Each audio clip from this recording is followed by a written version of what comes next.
Shalom, shalom. Puji Tuhan. Akhirnya saya bisa berdiri lagi di sini, ketemu sama saudara-saudara semua dalam keadaan sehat. Amin. Puji Tuhan, hari ini juga kita boleh berkumpul, bukan satu ritual biasa ya. Saudaraku, kalau kita sekarang lihat dunia sedang krisis, jangan bersantai, sadar dan buka mata rohanimu lebar-lebar untuk keadaan dunia saat ini. Saudaraku, kita datang di sini jangan main-main. Kita perlu betul-betul Tuhan hadir di dalam hidup kita. Kita tidak akan pernah bisa menang. Saya walaupun 2 hari lalu suara saya hilang beneran, gak ada. Sampai baru buka mata saya cek sound, ternyata belum keluar. Tapi lambat laun kemarin setiap saya keluarin suara masih gatel banget, rasanya tangan pengen masuk dalam tenggorokan, garuk-garuk. Tapi puji Tuhan, walaupun keterbatasan saya tidak mau diintimidasi. Waktu Pak Ferry bilang siap, saya bilang saya sangat siap. Karena siap gak siap, kita hidup harus memberitakan Injil, amin. Kita hidup, kita harus kembali apa yang menjadi panggilan kita. Dan hari ini, tadi waktu ada nubuatan mengenai mahkota, bukan kebetulan saya juga akan singgung ke sana. Bahwa setiap kita dijanjikan mahkota. Mahkota bukan cuma satu, kita pikir mahkota hanya mahkota kehidupan. Ada banyak mahkota, ada 7 mahkota yang berbeda-beda. Sesuai dengan apa yang kita lakukan, apa yang kita melakukan tindakan dalam kerohanian kita. Amin. Saudara, saya minta betul-betul persiapkan betul-betul hidup kita. Belajar melihat bukan dari sisi kita. Kita lagi mempersiapkan untuk semua kebutuhan kita. Belajar melihat situasi bahwa sebenarnya dunia ini sedang kritis. Ya, jangan cuma lihat di sekitar lingkungan kita, tapi buka mata kita lebar-lebar, lihat ke dunia. Bahwa sungguh Tuhan sudah menggenapi satu persatu. Kalau kita masih bisa berkumpul di sini, itu suatu kebanggaan, suatu karya Tuhan. Kita masih dikasih kesempatan, kita dipilih, kita dikuatkan. Dan saya sangat-sangat menghargai apa yang selalu Tuhan sampaikan. Kita sungguh-sungguh bertanya pada diri kita, sudahkah kita membangun rohani kita di mana dasarnya adalah Kristus?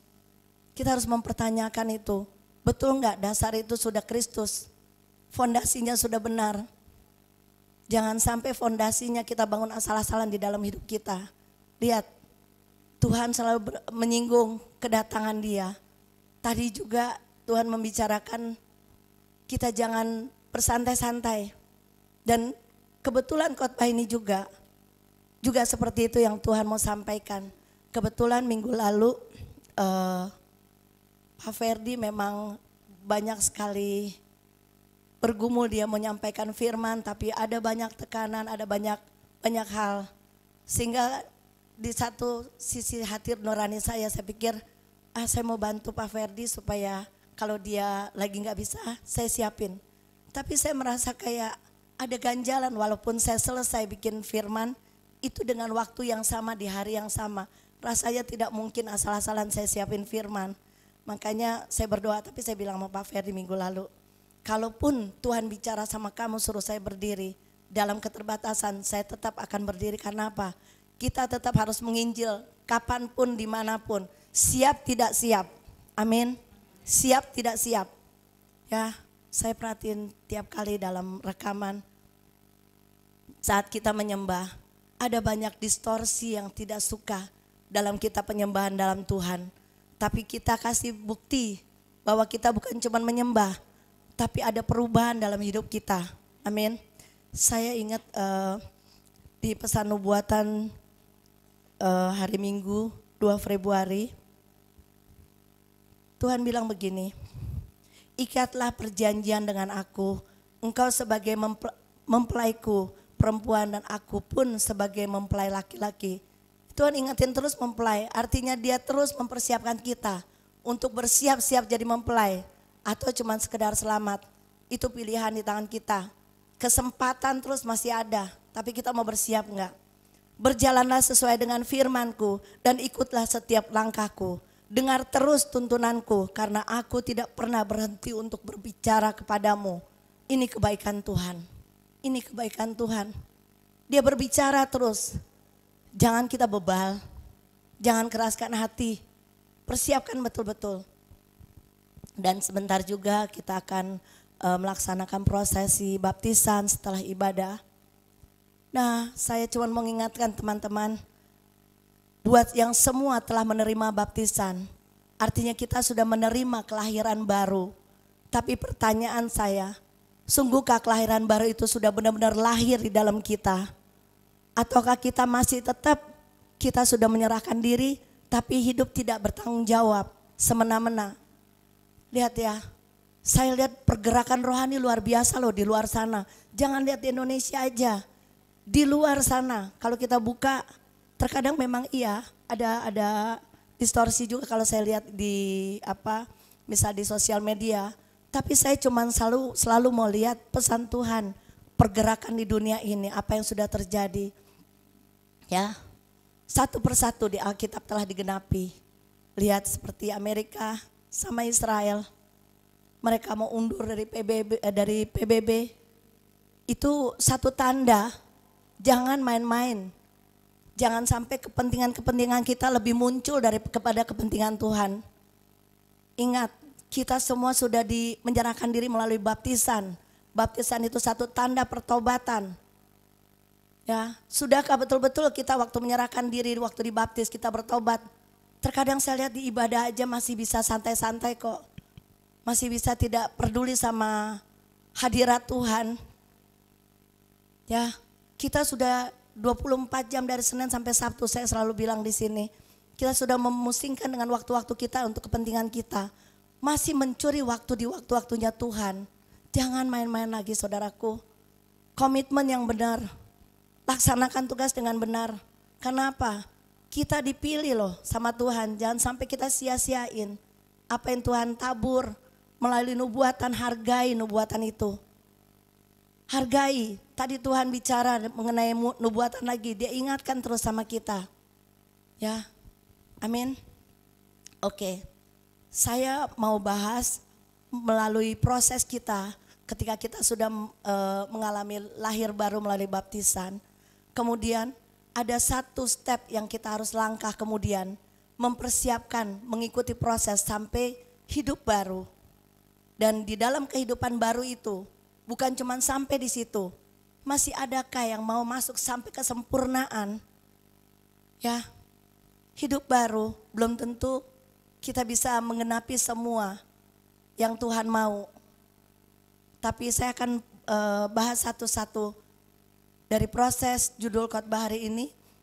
Lahir baru membawa seseorang pada hidup yang baru dan menuju pada kesempurnaan. Tadi Tuhan bicara mahkota, saya cuma bilang gini, Tuhan, saya gak tahu mau ngomong apa, saya gak punya kata-kata, tapi saya percaya Tuhan yang menyiapkan, saya cuma siapkan diri saya.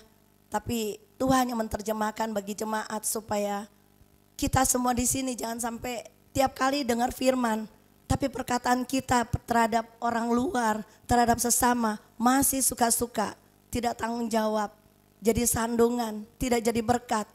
Di mana kita punya lahir baru, saat kita komitmen, kita menyerahkan diri, di mana kita dibaptis, tubuh kita dikuburkan.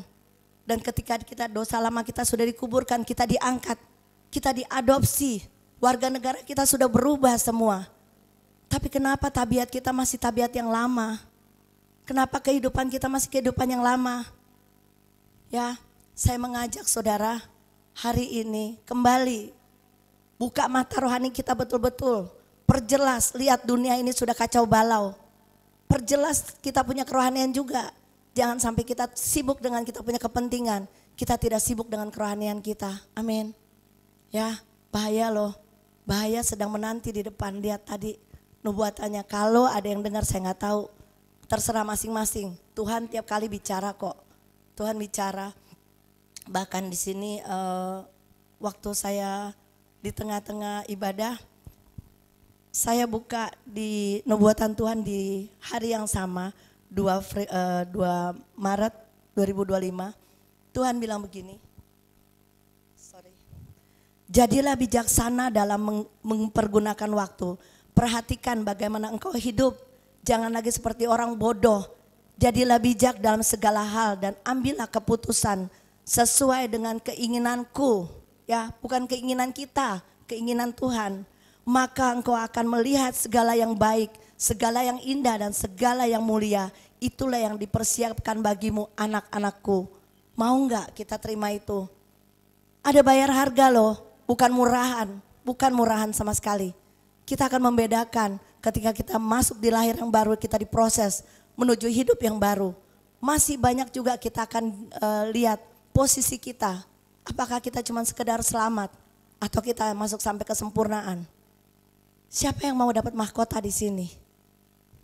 Boleh angkat tangan. Siapa yang betul-betul mau dapat mahkota di tempat ini? Tuhan melihat dari sorga. Bertanggung jawablah atas imanmu. Jangan berkata kita mau mahkota, tapi kita hidup suka-suka. Tuhan bukan murahan, mahkota bukan murahan. Ya, waktu saya pernah khotbah sebelumnya, di mana kalau kita mau dapat mahkota, kita harus memiliki roh martir. Bukan sesuatu yang murahan. Ingat ya, kalau kita mau ada acara, kita pergi ke satu kota, naik pesawat. Lihat ya, kita bisa buru-buru loh. Kita bisa buru-buru untuk datang lebih awal supaya jangan sampai kita terlambat pesawat. Betul nggak? Karena pesawat tidak mau nunggu. Tapi anehnya kadang kita bisa tunggu pesawat, delay. Itu yang saya pernah alamin 7 jam delay. Tapi saking nggak mau ketinggalan. Karena apa? Ada tujuan yang menarik yang akan kita pergi. Nah ini Tuhan lagi kasih tujuan yang menarik ke surga. Tapi peminatnya dikit sekali. Bahkan ibadah aja suka-suka datangnya, jamnya juga suka-suka. Belajarlah. Dulu kita 10.15, sekarang mundur jadi setengah 11. Tapi tadi Pak Ferdi berusaha untuk kembaliin lagi. Tolong buat yang bertugas, datang lebih awal ya. Hormati Tuhan karena Tuhan sudah datang ke sini. Yang tadi angkat tangan mau dapat mahkota. Berjuanglah dengan benar, tahu tanggung jawab yang benar. Amin. Oke. Kita harus pastiin ya, membangun rumah rohani kita dengan benar. Dasarnya itu Kristus, kita nggak main-main ya. Jangan dasarnya kita punya dasar sendiri, roboh loh. Dasarnya harus dasar Kristus. Jadi buat nanti kalau ada baptisan juga, teman-teman di sini, kalian juga bisa ulang kembali, kita mengingat kembali janji-janji kita sama Tuhan saat kita menyerahkan diri kita dibaptis. Apakah betul-betul kita sudah masuk dalam pertobatan? Apakah betul-betul kita sudah berubah? Ya, ingat loh, kita janji itu nasar loh. Nasar kita sama Tuhan, gak main-main. Makanya kita harus bertanggung jawab. Kalau kita bilang kita mau komitmen lah dengan benar. Dunia udah kacau balau. Saya lihat begitu luar biasa pergerakan. Bahkan terkadang saya terselip, saya lihat pas ditanya, apakah kamu percaya Yesus? Orang cuman kasih tangan begitu. Berapa banyak ditanya, apakah kamu percaya Yesus di jalanan? Ini penginjil-penginjil yang nekat nih. Nekat mau diapain juga mereka nekat. Tapi mereka punya kemauan. Punya gak kemauan dari kita? Punya gak eager rasa tanggung jawab rohani kita? Terhadap sekitar kita, terhadap orang-orang kita kasihi. Terhadap dunia ini, terhadap bangsa ini. Ada gak kita punya perasaan? Jangan sampai kita sibuk, tapi kita gak ada pertumbuhan. Kita sibuk, kita tidak peduli dengan kanan kiri kerohanian. Kalau kita udah gak peduli dengan orang lingkungan, apalagi diri kita sendiri. Karena kalau kita peduli, pasti kita juga peduli rohani kita sendiri. Karena apa? Sesuatu yang meledak-ledak, roh Allah yang meledak-ledak di dalam, itu akan terpancar bagi banyak orang. Tapi kalau kita tidak pernah punya rasa kehadiran Tuhan, pasti kita juga suam. Kita juga malas untuk menginjil orang. Tidak mungkin. Tidak mungkin sama sekali. Amin. Oke. Lahir baru merupakan proses awal perjalanan menuju hidup yang baru. Jadi ketika kita waktu itu sudah pernah mengalami baptisan, kita sudah menjadi warga negara yang baru. Kita sudah diganti posisi kita menjadi warga kerajaan sorga. Dari dunia, orang-orang dunia, harusnya karakter kita berubah. Jadi karakter surgawi. Tapi kalau orang masih punya emosi, masih punya marah, masih punya karakter yang suka-suka, ya, hidup urakan. Kira-kira itu karakter surgawi atau Tuhan? Gak mungkin ya, gak mungkin. Kita harus menjadi contoh, suka gak suka. Saya pernah bergumul begini, kebetulan kita ada pergumulan, kita bilang Tuhan pengen apa yang bisa kita kasih juga buat Tuhan. Berat memang kita mesti lewatin chosen generation, kita mesti lewatin Iktus Ministry, perlu biaya, kita percaya Tuhan pelihara. Tapi waktu Tuhan kasih jawaban, ada usaha dikasih jam 30.000 pieces, saya pikir apa nih Tuhan yang bisa dikelola. Kalau lihat itu di dalam baskom, itu rasanya orang gak interest juga. Jadi kita mesti daur, kita berdoa sama Pak Ferdi, apa Tuhan mungkin ini bisa jadi jalan keluar. Tapi tanpa saya harus meninggalkan pelayanan. Tapi ada posisi saya salah. Dimana saking saya excitednya untuk memperbaiki jam, bagusin supaya bisa dilepas dan bisa terjual. Dan uang itu masuk ke dalam pelayanan. Saya lupa sama waktu Tuhan, saking enjoynya. Bahkan sekarang maaf ya, saya bisa jadi tukang jam loh. Tangan saya ini sampai lecet-lecet kepotong, udah bisa ganti baterai. Terkadang Pak Fedi bilang gini, kamu jangan belajar untuk bisa ganti mesin jam ya, kamu bisa duduk berjam-jam. Karena suami saya yang lakuin, jadi sama kita, jadi tukang jam.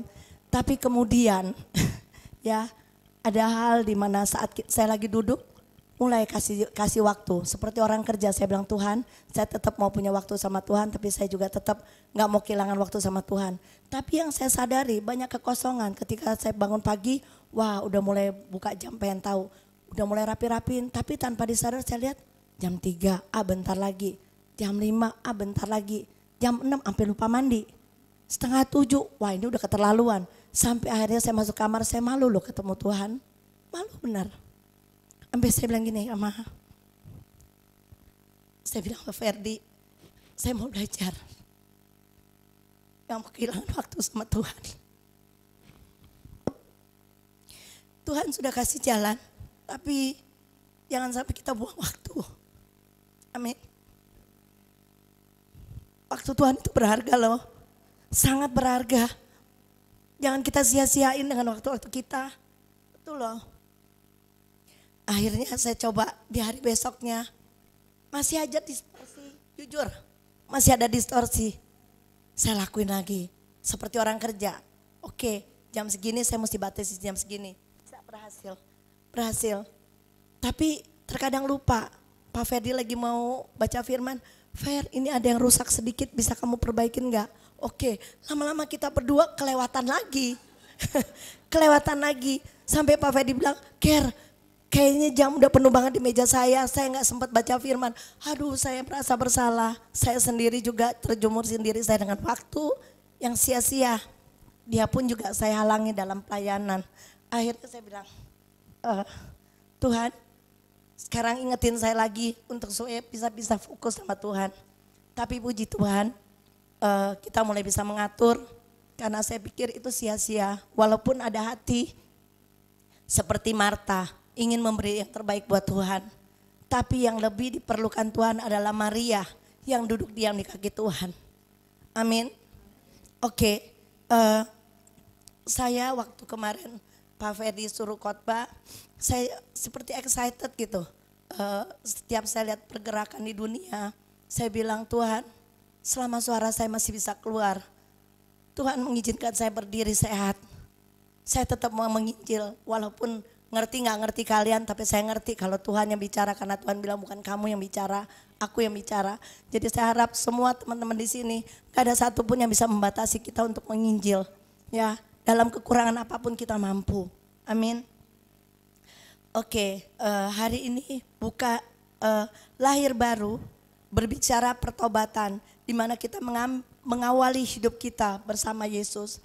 Ya, jadi ketika kita ambil langkah dibaptis, kita sedang mempersiapkan diri, diproses, dan kita mulai berdamai dengan Tuhan. Kenapa? Identitas kita sudah berubah menjadi warga kerajaan sorga. Untuk itu segala sesuatu harus dirombak melalui hidup kita. Tapi pertanyaannya, sudahkah betul-betul kita merombak hidup kita? Sudahkah kita mengaku betul-betul kita warga kerajaan sorga? Semua kembali ke kita. Jangan sia-siainnya. Kita sudah dibaptis, kita sudah diakui, kita sudah diadopsi, kita sudah dikasih nama baru sama Tuhan. Saya dipanggil nama Deborah, nama baptis saya, artinya pejuang Allah. Saya merasakan ketika waktu nama saya dapat nama baru, rasanya mulut saya nggak tahan untuk berbicara pada orang lain. Mungkin dulu saya cerewetnya secara dunia ya, bisa dibilang orang ngayal lah begini. Tapi Tuhan rubah ketika orang lagi duduk datang, saya pasti berusaha untuk berbicara untuk kebenaran. Ya, saya juga ngeliat teman-teman waktu datang ke Itus nganter, mungkin seperti Nova ceritanya lucu, sampai abang Gojek di depan sana dia bisa tumpang tangan karena sepanjang jalan abang itu mesti dengar penginjilan dia. Ya, kita bisa di mana aja. Kita bisa dipakai sama Tuhan. Satu jiwa bertobat itu satu surga tepuk tangan. Amin. Ya, jangan kita sibuk dengan kita punya kepentingan. Sekali lagi saya bilang, kita boleh punya kepentingan, tapi kepentingan itu tidak bawa mati. Asli, tidak bawa mati. Yang kita bawa adalah roh kita, diterima atau tidaknya, masuk surga atau masuk neraka. Ini kesempatan, jangan bersantai. Dunia sudah bergejolak, lihat, kita bangga, kita lihat. Saya sering kadang-kadang suka share di grup ya, tentang pertobatan di mana-mana. Itu seperti lagi mengalir, seperti kuasa Roh Kudus sedang bekerja di dunia ini. Karena Tuhan mau dapat sebanyak-banyaknya untuk dapat diselamatkan.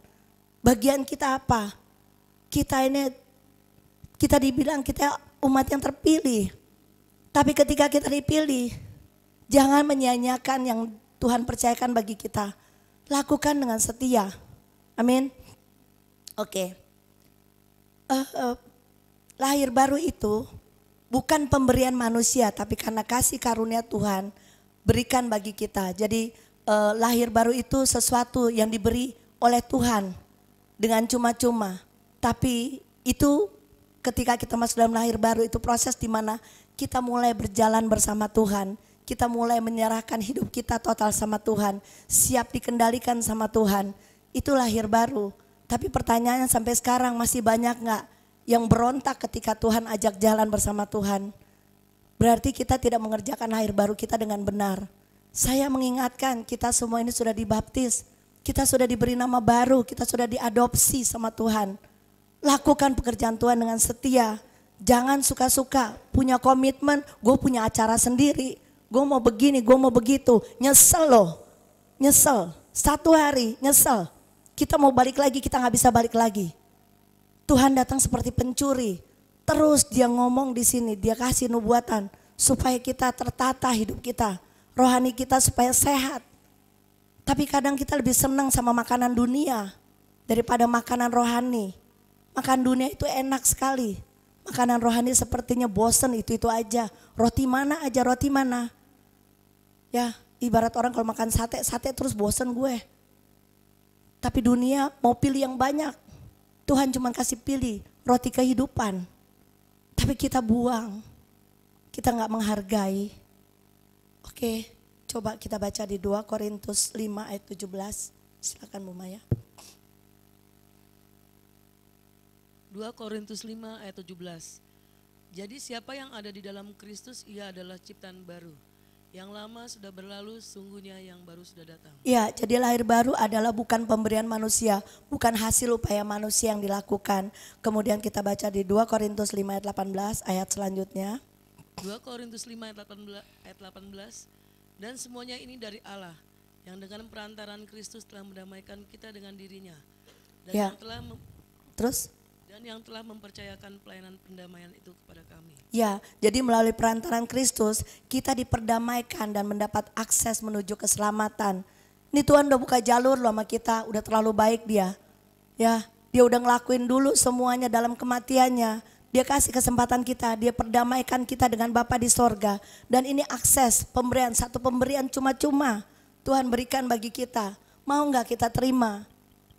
Tapi saya lihat kebanyakan yang sudah terima baptisan, saya ngalamin pelayanan di Iktus Ministry. Orang-orang yang udah dibaptis, tapi perdukunannya masih kuat. Habis dibaptis, masuk ke perdukunan. Habis dibaptis, kawin cerai. Habis dibaptis, masih garang, habis dibaptis masih nabok orang, habis dibaptis dan begitu banyak. Di manakah pertobatannya? Bahkan banyak sekarang yang meninggalkan Tuhan.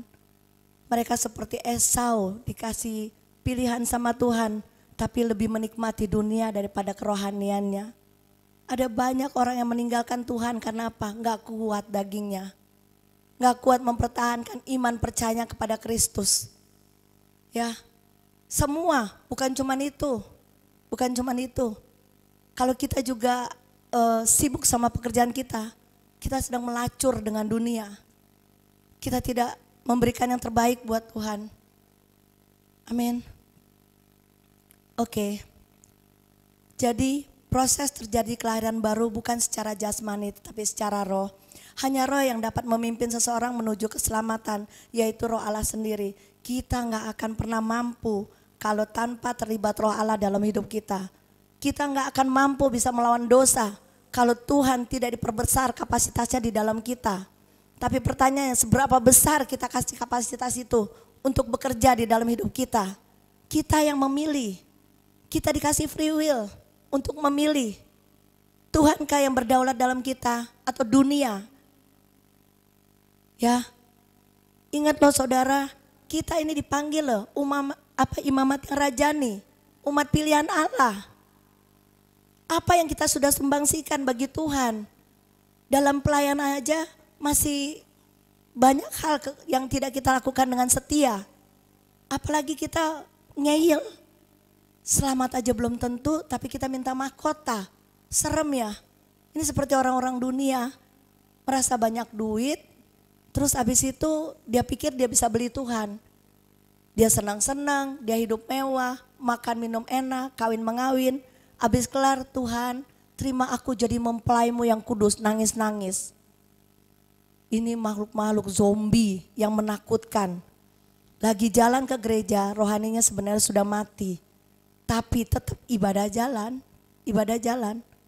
Tapi zombie. Ya, bahkan di dalam hadirat Tuhan aja gak kuat. Banyak orang yang tertidur, banyak orang yang tidak kuat. Kenapa? Ada penghalangnya kuasa kegelapan. Oke. Ketika seseorang menyerahkan hidupnya untuk dipimpin dalam roh, dia harus menyerahkan dirinya untuk dibaptis sebagai pernyataan iman. Ya, kalau orang yang misalnya dia sakit, terus tiba-tiba dia mau percaya Yesus tanpa harus dibaptis. Kalau dia sungguh-sungguh percaya di saat ranjang itu, dia pasti selamat. Itu janji Tuhan, itu cuma-cuma, itu karunia, kasih karunia Tuhan. Tapi sungguh-sungguh, tapi kita yang masih berjalan, masih masuk dalam peperangan, kita butuh masuk dalam baptisan tanda pertobatan kita supaya kita bisa menang menghadapi musuh-musuh kita. Ya, baptisan itu satu pegangan kita untuk menutup akses kuasa kegelapan masuk ke dalam kita melalui pertobatan. Makanya Yohanes bilang kan, berilah jalan buat Tuhan, berilah dirimu dibaptis, tanda pertobatan. Jadi kalau kita sudah pernah dibaptis menyerahkan diri, kita harusnya sudah bertobat. Tapi pertanyaannya, sejauh mana pertobatan kita di hadapan Tuhan? Itu tanggung jawab kita sama Tuhan. Benar, kita cuman bisa sampein di sini. Tapi masing-masing, uji diri kita masing-masing. Seberapa jauh di saat dunia yang lagi kelam ini, kita mempersembahkan buat Tuhan. Lagu-lagu yang kita alunin hari ini, luar biasa kita persembahkan. Tapi praktekkan lagu-lagu itu. Gak mudah kita ucapin. Jangan terlalu distorsi. Mau bagus, mau enggak suara, mau begini begitu. Gak usah pusing. Semua masing-masing di sini kita punya kekurangan, tapi kita mau terobos, kita beri yang terbaik buat Tuhan. Gak pusing. Ya, kita gak pusing sama orang yang punya suara bagus kayak mau enggak. Selama itu Tuhan menikmati, biarlah Tuhan yang menikmati. Kita gak pusing orang yang bisa pinter doa, kita gak pinter doa. Tapi Tuhan tahu hati kedalaman hati kita. Mau bisa atau tidak, Tuhan tahu. Ketulusan hati kita Tuhan tahu. Di mana aja kita berada, kita bisa lakukan pekerjaan Tuhan itu. Ya, jangan pernah bilang kita gak bisa menginjil atau kita gak bisa ngomong depan orang. Kita masih punya waktu untuk berdoa. untuk sesama kita. Lihat nih bangsa lagi morat-marit. Ya, banyak tulisan-tulisan tadi yang masuk yang tidak kuat dengan penyembahan kita. Tapi kita percaya biar Tuhan menjamah, ada damai sejahtera bagi orang-orang yang mendengar. Ada damai sejahtera, ada pertobatan bagi orang-orang yang mendengar. Dan kita punya iman di sini. Banyak orang dijamah Tuhan, bangsa kita dijamah Tuhan. Bangsa kita juga ada pertobatan. Bangsa-bangsa di dunia juga ada pertobatan. Tuhan yang dipermuliakan. Ya, kita punya tugas itu. Bawa jiwa-jiwa. Tapi percuma kalau kita bawa jiwa-jiwa, jiwa kita sendiri terhilang. Jangan sampai kita yang ditolak sama Tuhan. Kita terlalu sibuk sama jiwa-jiwa di luar. Tapi kita juga gak peduli dengan kita punya kerohanian. Ini lebih menakutkan. Apa yang bedanya dibilang sama zombie. Dia bisa ngikutin gerak kayak robot. Bisa ngikutin gerak begini, ikut gerak begitu. Bahkan robot sekarang kita lihat bisa menyajikan makanan. Bisa pijat, saya lihat loh sampai saya bilang aneh. Itu tidak ada otaknya. Tapi dia bisa ngikutin. Jangan kita jadi manusia-manusia robot tanpa punya perasaan. Tidak punya perasaan Allah di dalam kita. Ya. Jangan sampai hati kita sudah kering sebenarnya. Tidak punya rasa lagi akan kehadiran Tuhan. Tapi aktivitas terus. Bahaya loh rohani kita. Amin. Kita siap menyatu dengan kematian Kristus, artinya kita siap meninggalkan dosa yang lama. Supaya roh Tuhan dapat menuntun seseorang menuju hidup yang baru. Ya. Jadi Tuhan rindu sekali melalui proses baptisan itu. Saya cuma mengingat ini bukan buat hari ini karena ada baptisan saya bicara. Tapi entah kenapa Tuhan gerakin. Kita diingatkan kembali untuk ucapan-ucapan kita saat kita lagi dibaptis. Ada yang dinubuatin sama Tuhan. Mudah-mudahan masih pada ingat pesan-pesan Tuhan itu saat lagi ada nubuatan. Jangan sampai kita kayak maaf ya. Tuhan udah ngomong seperti kayak radio. Cuman lewat, habis itu kita gak peduli lagi. Sangat menakutkan. Ya saudaraku, ucap syukur Rizka masih punya waktu, dia mau ngetik, kita punya nubuatan. Dan itu sangat menguatkan, itu firman loh. Firmannya hidup di luar dari Alkitab. Dia berkata-kata tiap hari, itu Allah kita Allah hidup loh. Bangga. Bangga. Kenapa? Karena dia masih bisa berbicara sama kita. Jangan sampai hati kita kayak batu gak bisa terobos semuanya itu. Amin. Identitas kita berubah dari manusia dunia menjadi anak-anak kerajaan Allah. Keluarga negaraan kita sudah berubah semua. Harusnya hari ini kalau kita berdiri di dunia, kita sudah banyak peduli akan lingkungan kita. Kita sudah melihat begitu banyak orang-orang yang terhilang, yang menghujat Tuhan. Tapi mereka tidak mengenal Tuhan kita yang begitu luar biasa. Ya, saudaraku, tanpa perkataan sebenarnya bisa loh kita menobatkan orang lain. Mulailah pertobatan kita. Biar orang bisa merasakan kasih Kristus ada di dalam kita. Tanpa perkataan. Tapi kalau kita bilang, ya Tuhan, aku sangat mencintai Engkau. Aku sangat benar-benar mengasihi Engkau. Tapi di luar kita liar. Tidak tertib, perkataan-perkataan tidak baik. Satu saluran, mulut kita memuliakan Tuhan dari hati. Tapi dengan waktu yang sama, mulut kita bisa menghujat. Apakah itu memuliakan Tuhan? Apakah itu berasal dari kerajaan sorga? Kita sudah ditebus, sadar saudara, kembali. Ingat masa-masa kita janji sama Tuhan ketika kita menyerahkan diri dibaptis, amin. Nah, sekarang saya mau bahas mengenai bagaimana caranya kita masuk ke dalam hidup yang baru.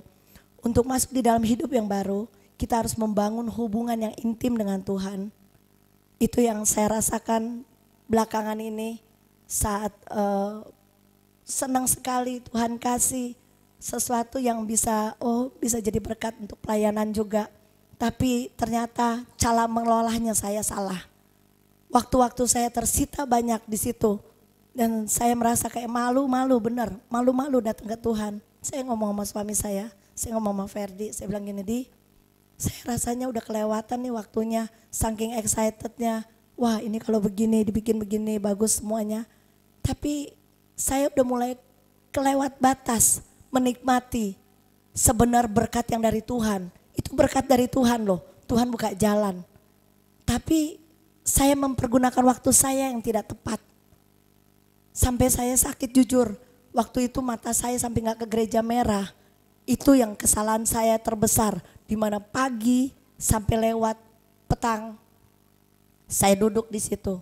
Walaupun betul ada merasa bersalah, saya masih muji, nyembah. Tapi gak pas. Seperti ada yang sungsang di dalam hidup saya. Ya, saudaraku, kita semua ada aktivitas. Kita juga Tuhan mau memberkati kita. Tapi porsi Tuhan jangan disingkirkan. Porsi Tuhan taruh yang utama. Supaya betul-betul Tuhan bisa menikmati kita sekalipun kita kerja. Sekalipun kita melakukan sesuatu. Biar Tuhan yang dipermuliakan. Amin. Oke. Kalau kita lihat perbedaan cara orang menerapkan di kitab perjanjian lama dengan kitab perjanjian baru itu sangat berbeda. Di dalam perjanjian lama manusia dibenarkan berdasarkan hukum yang berlaku atau yang tertulis. Jadi seseorang yang melakukan hidup yang baik belum tentu menghasilkan orang yang baik. Karena dia takut sama hukum di Taurat. Betul? Ya, agama menciptakan orang baik karena terpaksa, bukan karena kerinduan atau pertobatan. Lihat, kalau orang lagi berzina, dirajam ya takutlah. Tapi di zaman perjanjian baru, hidup diatur oleh Roh. Karena Tuhan sudah menebus kita. Dia mati buat kita. Dia yang memperdamaikan kita dengan Bapa di sorga. Kita punya akses luar biasa untuk free will, memilih. Ya, contohnya kita melakukan kebaikan bukan karena hukum, tetapi karena adanya Roh Allah yang mendorong seseorang untuk berbuat baik. Ya, semua bukan karena kemampuan kita, tetapi karena pekerjaan Roh Kudus. Kalau kita sampai berubah, itu karena karya Roh Kudus di dalam kita. Dia yang mengubah, dia yang menuntun. Nah, tapi kalau orang yang masih ibadahnya merasa kayak ritual, sebenarnya dia masih hidup di bawah hukum. Ya, bukan di bawah Roh yang memimpin. Jadi sekarang kita takarin, apa kita masih hidup dalam Taurat, dipimpin oleh hukum, terpaksa pelayanan, nggak enak, bosan gue, lagunya itu melulu. Entar lagi ada sampai mungkin bisa bilang bosan nubuatan mulu. Wih, kalau udah masuk ke situ kesetanan tuh orang pasti. Benar ya, betul nggak sih? Salah gak sih saya ngomongnya? Kan hanya setan yang gak suka Tuhan berbicara kan. Tapi kalau sampai orang bilang bosan nubuatan, itu kesetanan bener loh. Kesurupan. Di tengah-tengah ibadah bisa kesurupan. Karena apa? Tidak suka dengar teguran. Tuhan kita itu tegas. Nah ini kita tiap hari dilatih sama Tuhan. Dia berbicara, kita harus menyambut. Dia berbicara, kita harus menyambut. Jangan sampai firman itu jadi basi. Ya. Tanpa adanya Roh Allah di dalam kita, kita tidak akan mampu berkata tidak kepada dosa. Makanya kita butuh sekali hubungan sama Tuhan. Saudaraku, sekali lagi kita butuh hubungan kita sama Tuhan. Jangan main-main. Ya, pilihan di tangan kita. Dunia sudah bergejolak. Buka mata kita. Saya lupa waktu ada nubuatan, saya lupa ya. Air masuk ke dalam rumah-rumah segala macam itu nubuatan tanggal berapa saya lupa. Februari kan, lihat gak lama banjir kan. Termasuk kakak saya di Bekasi, itu masuk air juga. Media cerita di dekat rumahnya, terus bahkan ada saudara om dari Ayen masuk sampai sedada air. Lihat, baik gak Tuhan kasih tahu ke kita? Ya, itu Tuhan cuma mau konfirmasi, aku memberi tanda-tanda di sekitarmu. Tapi kita masih santai, dia banjir dengan perasaan dingin, gue lewat sini kalau gue kerja gini. Kita gak peduli sama orang yang lagi kesusahan, udah gak punya hati, kering. Saudara, gimana kita mau juga diri kita selamat, sementara situasi aja kita gak berdoa, lipat tangan, masih punya banyak waktu. Doa buat mereka, Tuhan tolong kesusahan mereka. Apa yang menjadi jeritan hati mereka, Tuhan tolong nyatakan. Biar di situ Tuhan Yesus hadir. Dan mereka merasakan kehadiran Tuhan, mereka bertobat. Ya, Roh jahat boleh rancang yang jahat, dunia kusut. Tapi kehadiran Tuhan membawa sukacita. Nah inilah tugas kita. Jangan kering ngeliat ke situ. Bisa nggak mungkin kalau kita lihat apa yang kita bisa buat kalau kita masih punya waktu kesempatan kita lewat. Kadang-kadang kita nggak peduli. Saya suka bilang sama suami saya, kadang kalau kita lagi jalan, saya lihat ibu-ibu udah tua, dia tarik gerobak dengan isi yang penuh sekali. Entah kenapa saya selalu punya belas. Entah kenapa. Coba kalau kita bayangin kita yang posisi di situ. Ya, kita masih enak tidur pakai AC. Walaupun ada bocor-bocor bodo amat, masih bisa pakai AC. Masih bisa di bawah selimut. Orang-orang yang lagi kebanjiran, punya rasa gak sih? Mungkin kalau di sini ada saudara-saudara dari kalian yang ngalamin itu, kita sebagai keluarga besar kayaknya cuek-cuek kayak, rumah lo banjir ya? Waduh kasihan. Wah kasihan gimana ya? Ada gak kita masuk kamar kita belas kasihan? Kita berdoa, Tuhan tolong mereka Tuhan. Mereka butuh pertolongan. Mungkin di dalam keadaan darurat mereka mengalami Tuhan karena ada yang doa. Saudaraku, jangan kita kering ya perasaan kita ya dengan bencana yang ada di lingkungan kita. Kita bisa menghadapi juga loh. Satu hari kalau bencana itu kena ke kita, pasti kita buru-buru masukin grup. Biasanya nggak nongol di grup, doain gue dong, ya ampun gue gini. Langsung grup rame, amin amin amin. Tahu juga yang amin amin mereka berdoain atau nggak tahu. Ya aminnya cepet loh, sepakat. Sepakatnya cepet. Saya kalau lagi dapat share firman, jujur kalau saya belum baca, saya akan punya perkataan yang lain, saya jawab karena saya belum baca, saya nggak mau munafik karena saya pikir saya aminin padahal saya bohongin diri saya sendiri. Bahasa saya pasti berbeda, mungkin orang yang sering kirim ke saya, lihat di posisi saya, kalau saya baca saya pasti bilang amin, terima kasih Tuhan berkati. Tapi kalau saya dapat, saya belum baca, terima kasih Tuhan berkati karena saya belum baca. Ya, karena saya nggak mau nipu dari perkara-perkara kecil aja, tapi itu sangat bermanfaat. Sekarang kita lihat teman kita Opa. Teman-teman, punya hati nggak kunjungan ke Opa? Kalian bisa masuk rumah sakit juga loh, bisa sakit. Punya nggak? Kepingin nggak didoain, dikuatin? Punya nggak rasa? Sampai Opa pernah loh bilang begini. Dia waktu sebelum masuk rumah sakit, gue mati aja. Aduh rasanya hati nih. Tapi dulu dia waktu lagi kuat. Dia luar biasa loh, dia berkarya di dalam Tuhan luar biasa. Bahkan dia salah pengertian waktu itu sempat kita bilang gini, Opa jangan datang dulu ya. Karena Opa mesti makanannya teratur. Kalau dia suka bablas, kalau lihat tukang rujak atau apa dia makan semuanya berantakan. Dan akhirnya itu yang mengakibatkan dia bengkak badannya. Nah tapi kemudian kita bilang, dia bilang gini, gue bilang sama Tuhan, kalau gue nggak pelayanan lagi lebih baik gue dipanggil. Ngapain gue di sini? Karena gue nggak bikin apa-apa. Opa yang luar biasa umurnya segitu masih punya tanggung jawab loh. Kita yang sehat, boro-boro kita ngelihat Opa, boro-boro amin. Kadang-kadang cuma amin sepakat cuma lewat doang. Cari dulu di gambar itu, amin sepakat nggak? Teman-teman, saya berharap ya ada yang punya belas kasihan turun lihat Opa. Amin. Minimal kita punya waktu. Kita pelayanan loh. Jangan kering. Saya bisa merasakan ketika ada keluarga yang sakit, tidak ada yang peduli. Itu pelayanan. Minimal say hello ke HP dia senang sekali. Minimal. Amin. Jangan bilang kita pelayanan, kita sibuk. Teman kita satu lagi bengkak badannya. Kemarin dia sudah operasi hernia, puji Tuhan. Dia bisa melewatinya, tapi kemudian hari Senin besok harusnya dia operasi prostat. Tapi karena gulanya tinggi, jadi dia belum bisa.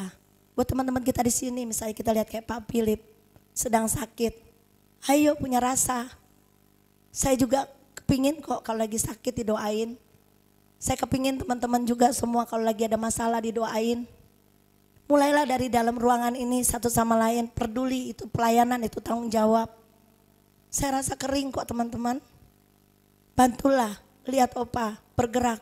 Waduh gue gak ada waktu, ntar lagi gue mesti begini, ntar lagi gue bisa, gue. Sementara ada orang lagi butuh penguatan. Terus kita bilang, saya pelayanan. Maaf saya ngomong agak kasar, karena saya pikir kita wajib menegur satu sama lain, mengingatkan bahwa ini penting. Kayak Ibu Kusuma minta doa, itu satu permohonan yang dipanjatkan sama Tuhan. Kalau kita rame-rame punya suara, gak mungkin kita gedor surga Tuhan gak jawab. Tapi kecuali kalau cuma peduli dari ruangan ini sekian banyak, cuma 2-3 orang yang melakukannya. Tapi tetap Tuhan jawab, tapi kesempatannya kalian tidak dapat. Amin. Oke. Jadi hidup baru adalah hidup yang dipimpin Roh. Harus meninggalkan kebiasaan lama. Jangan sampai kita sudah hidup baru tapi kebiasaan lama kita lebih aktif dibandingin perubahan rohani kita. Kita takarin 1 hari 24 jam. Kalau kita lihat di dalam hidup kita, berapa banyak yang kita persembahkan buat Tuhan, berapa banyak kita punya kepedulian, kita punya kesibukan yang kita lakukan.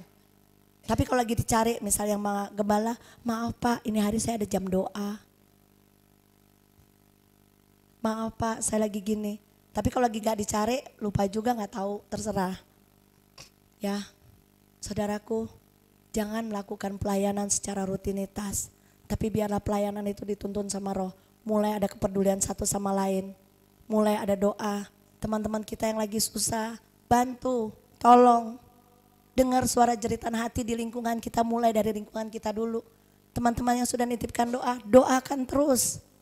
Itu PR kita, buat apa kita ada grup chosen. Kalau kita gak peduli, ya kita rindukan keluarga kita diselamatkan, amin. Peduli dong sama orang lain juga. Ya, melalui doa-doa teman-teman kita juga keluarga kita bisa diselamatkan. Kita gak tahu masing-masing sekarang di keluarga kita sedang menghadapi apa. Tapi pasti di tengah-tengah itu ada pokok-pokok doa yang mereka butuhkan. Mungkin ada yang gak bisa ngomong, tapi ada gak yang bersedia berdoa buat jemaat di sini? Jangan sampai waktu-waktu kita kosong, kita cuman senang, kita jalan-jalan. Ya, semua bilang healing. Healing untuk diri sendiri terus, untuk kepuasan diri sendiri.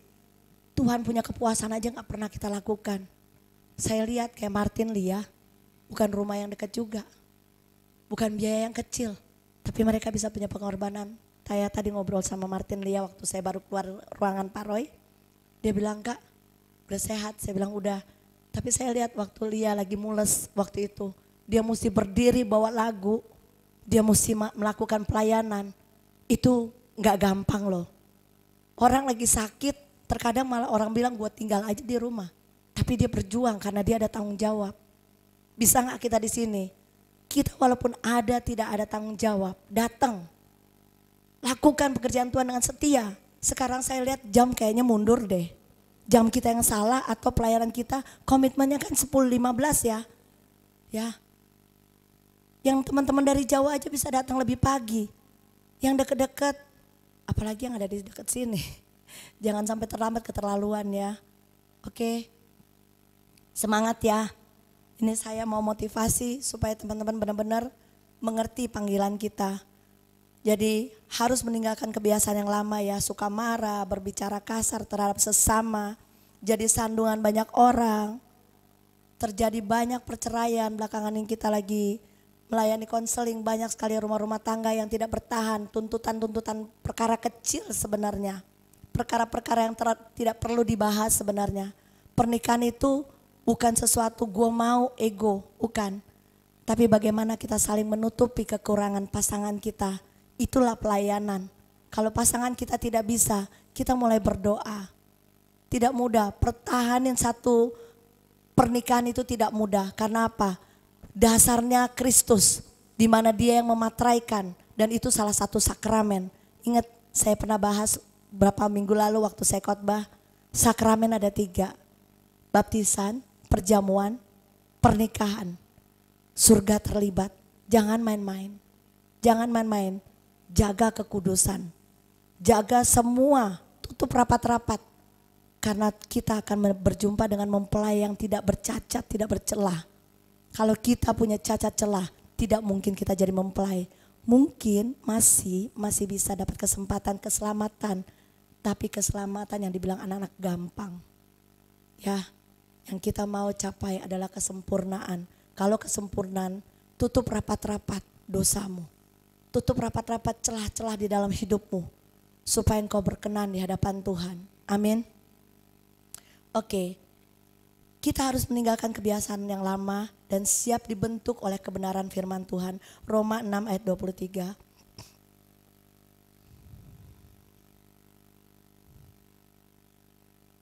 Roma 6 ayat 23.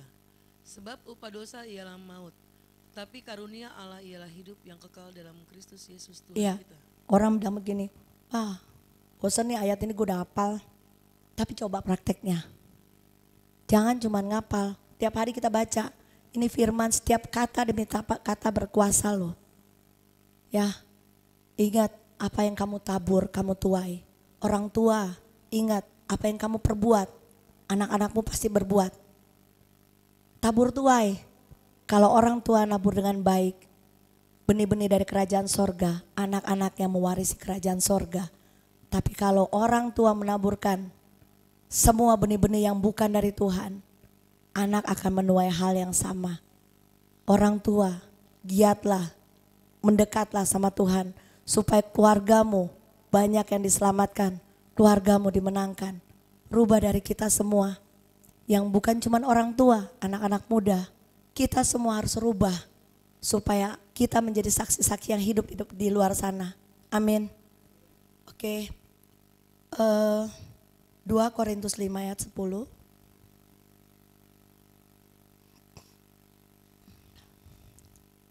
2 Korintus 5 ayat 10. Sebab kita semua harus menghadap tata pengadilan Kristus, supaya setiap orang memperoleh apa yang patut diterimanya, sesuai dengan yang dilakukannya dalam hidupnya ini, baik ataupun jahat. Ya, sebab kita semua harus menghadap tata pengadilan Kristus, supaya setiap orang yang memperoleh apa yang patut diterimanya sesuai dengan yang dilakukan dalam hidupnya. Jadi kita akan memperoleh sesuai yang kita lakukan. Kalau kita tidak melakukannya, kita tidak akan dapat. Betul? Ya. Sesuai dengan yang dilakukan dalam hidupnya ini, baik ataupun jahat. Jadi setiap orang akan menanggung konsekuensinya, apakah dia selamat hidup kekal di sorga atau mati kekal di neraka. Semua pilihan kita, Tuhan sudah kasih clue-nya semua sebenarnya. Tinggal kitanya aja menggarap seperti apa ladang Tuhan ini. Kita udah dikasih ladang loh, kita udah dikasih ladang. Cuman seberapa jauh kita peduli atas ladang ini, kita garap sama-sama. Harusnya kita kalau sudah bergandengan tangan, kita punya satu warna, satu visi, satu misi. Kita harus kuat, kita saling mendoakan, kita saling peduli. Ya, oke. Apa yang kita tabur akan kita tuai di hari penghakiman nanti. Pertanyaan saya, apakah orang yang sudah hidup baru disebut orang sempurna? Ada yang bisa jawab? Apakah orang yang sudah hidup baru sudah pasti hidup sempurna? Baru berarti dia sudah mati loh, dia hidup baru tanpa catat, tanpa celah. Tapi apakah dia disebut sempurna? Ya? Belum. Berarti ada perbedaan ya. Hidup baru itu bisa ditinggal di halaman atau menjadi mempelai. Nah sekarang hidup barunya kita ini di mana nih kita mau isi? Hanya sekedar selamat, membawa tangan kosong di hadapan Tuhan. Ya, cuman sekedar aku percaya, Tuhan ampuni aku. Giliran kita udah kena sakit kanker, kita udah kena sakit yang parah-parah, Tuhan ampuni aku, beri kesempatan. Serem sebenarnya ngeliatin orang-orang seperti gini. Harusnya kalau kita benar-benar di dalam Tuhan, mau di penghujung maut pun, kita akan bersuka cita bertemu dengan Tuhan. Amin. Tapi nangisilah dosa-dosa kita, nangisilah perbuatan-perbuatan kita, supaya kita benar-benar bisa mempersembahkan yang terbaik buat Tuhan. Hidup kita bukan cuma sekedar hidup di balik kematian, ya, tapi kita betul-betul harus masuk dalam kesempurnaan. Itu tempat tertinggi yang istimewa yang Tuhan kasih buat kita. Kejar. Tadi Tuhan udah bilang, aku sudah siapin mahkota. Kejar mahkota itu. Terima. Nanti saya akan terangkan mengenai mahkota-mahkota. Mahkotanya ada nama-namanya semua. Ada 7 mahkota yang Tuhan siapkan. Apakah kita salah satu menerima mahkota itu? 1 Korintus 3 ayat 13.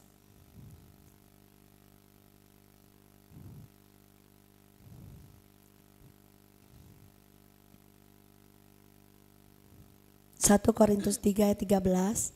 1 Korintus 3 ayat 13. Sekali kelak pekerjaan masing-masing orang akan nampak.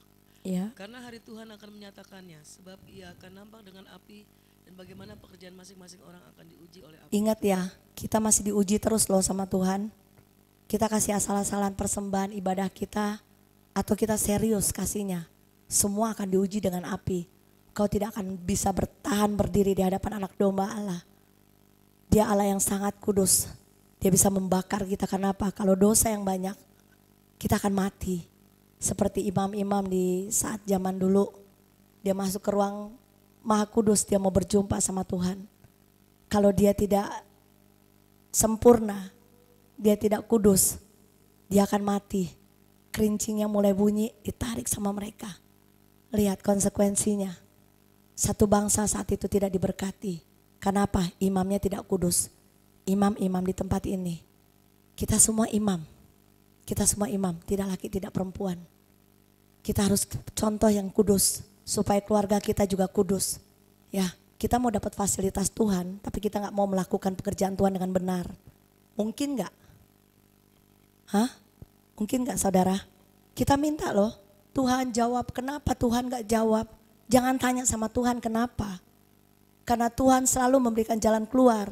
Yang bikin ulah tuh kita. Roh jahat selalu datang untuk mengikat. Tuhan selalu datang untuk melepaskan. Lihat kalau ada pelepasan, Tuhan kasih kesempatan untuk dilepaskan. Tapi orang senang diikat sama roh jahat. Ketika bermasalah, nyalain Tuhan. Waktu bangun satu usaha, Tuhan tidak dilibatkan. Ketika bangkrut, Tuhan tidak adil. Tuhan kasih aku pencobaan. Enak bener. Dia bangunnya gak libatin Tuhan, udah kelar dia bangkrut, dia nyalain Tuhan. Tuhan yang suruh nyelesain.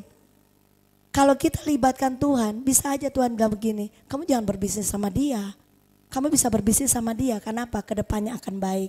Tidak mematikan rohani kamu. Libatkan Tuhan dalam setiap gerak-gerik kita, setiap langkah kita. Ya, seperti Pak Ferdi, perkara kecil kita sering belakangan ini ngomong-ngomongin terus. Kalau makan kacang, minum, lupa ngucap syukur. Tapi kalau makanan besar, terima kasih Tuhan, berkat-Mu Tuhan.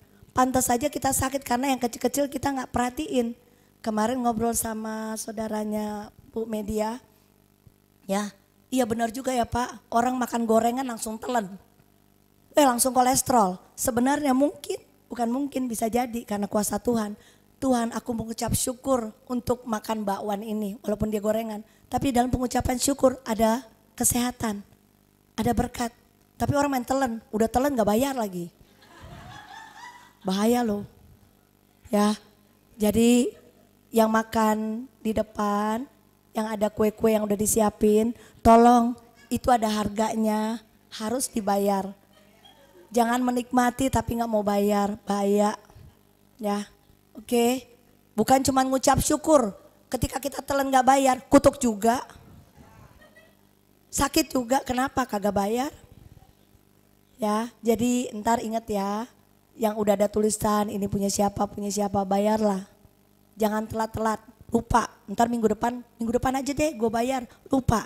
Termasuk saya loh pernah, saya juga ngalamin. Makanya saya juga harus dirubah Tuhan, amin. Oke, 1 Korintus 3 ayat 15. 1 Korintus 3 ayat 15, jika pekerjaannya terbakar ia akan menderita kerugian, Ya. tapi ia sendiri akan diselamatkan, tetapi seperti dari dalam api. Nah, ini nih perbedaannya orang hidup baru yang sekedar selamat. Menderita kerugian tetapi selamat. Jadi dia hidup, dia berusaha mau untuk ikut Tuhan, tapi asal-asalan. Artinya selama hidupnya tidak membawa hasil bagi pekerjaan Tuhan. Nah banyak manusia sekarang begini, ia kembali ke rumah Tuhan dengan tangan yang kosong. Inilah orang yang hidup baru tetapi hanya sekedar selamat. Hanya menerima upah keselamatan tanpa ada perjuangan. Kita pikir kita berjuang di dalam Tuhan. Kita pikir kita udah pelayanan kita semua. Tapi tanpa ada ketulusan, tanpa ada keintiman. Kita tangan kosong loh. Jangan sampai kita pikir, wah dapat mahkota. Gue kan dari pagi sampai malam. Besoknya gue pergi pelayanan lagi ke sini ke situ. Tanpa ada pertobatan, hubungan intim sama Tuhan. Sulit memang, sulit. Kita melatih diri kita untuk masuk dalam hadirat Tuhan setiap hari sulit. Saudara, saya cuma kasih clue. Orang yang kita lihat ya 1 minggu tidak pernah ada waktu masuk dalam hadirat Tuhan dalam waktunya tertentu, rohaninya mati pasti. Jangan bilang kamu benar-benar mengasihi Tuhan. Orang yang benar-benar tidak punya waktu sama Tuhan. Ya, sulit loh masuk kamar itu.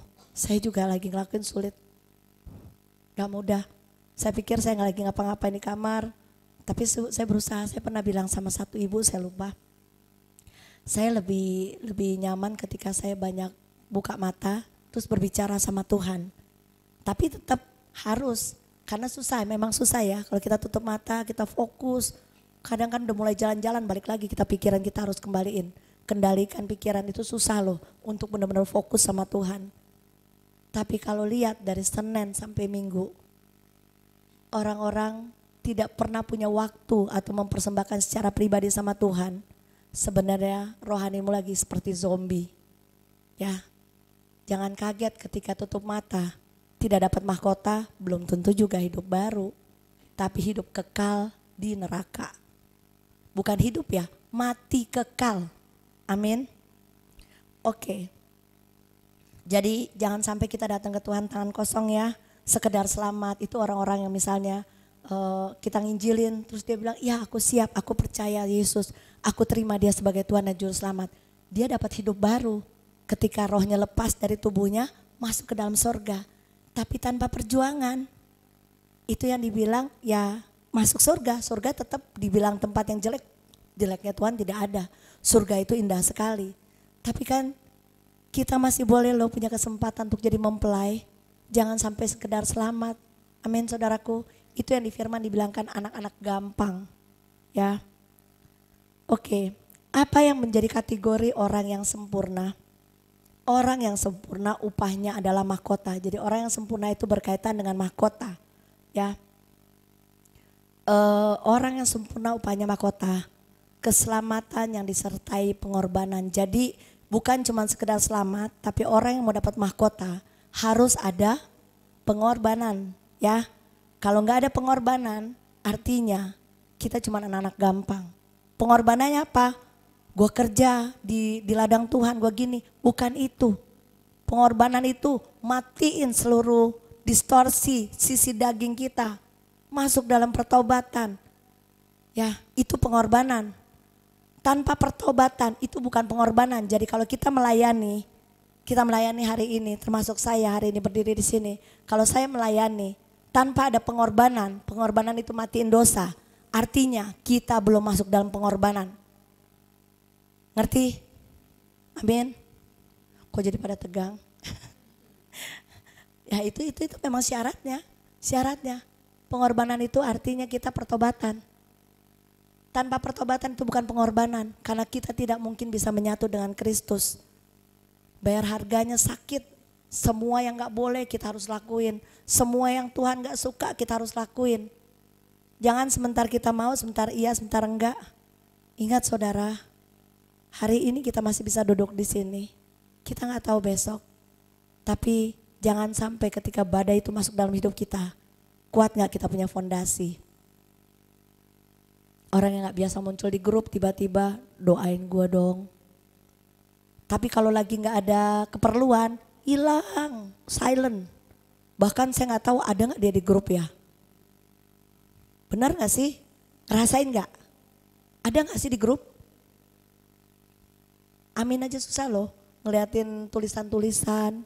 Itu berkat buat apa kita buka grup satu gereja chosen generation. Saya cuma bisa ngeliat yang amin-aminnya tuh yang umum-umum. Tapi lihat kalau udah mulai ada vonis-vonis yang menakutkan. Doanya terjang tinggi. Ya, saudaraku, bermanfaatlah buat teman-teman kita. Pedulilah. Kuatkan teman-teman yang siap pelayanan di hari Minggu, kadang di grup musik saya suka lihat siapa yang bertugas, mereka saling mendoakan. Teman-teman juga di grup Chosen saling melengkapi, saling mendoakan, saling peduli. Paling suka kalau banyak orang yang menguatkan, itu benar-benar memberi pengharapan loh buat orang. Ya. Oke.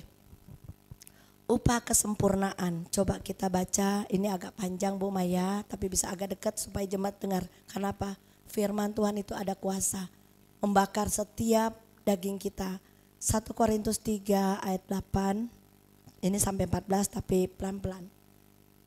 1 Korintus 3 ayat 8. 1 Korintus 3 ayat 8, baik yang menanam maupun yang menyiram adalah sama. Dan masing-masing akan menerima upahnya sesuai dengan pekerjaannya sendiri. Ya, masing-masing menerima upah sesuai pekerjaannya sendiri, bukan pekerjaan orang lain ya.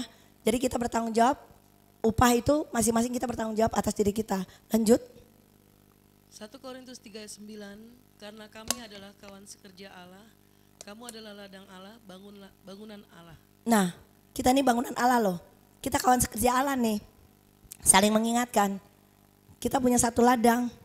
Ya, kamu adalah ladang Allah, bangunan Allah. Kita punya satu ladang nih sekarang sama-sama. Kita harus membangun sama-sama saling mengingatkan supaya bangunan rohani kita masing-masing di tempat ini menjadi baik. Terus ayat 10. 1 Korintus 3 ayat 10, sesuai dengan kasih karunia Allah yang dianugerahkan kepadaku, aku sebagai seorang ahli bangunan yang cakap telah meletakkan dasar, dan orang lain membangun terus di atasnya.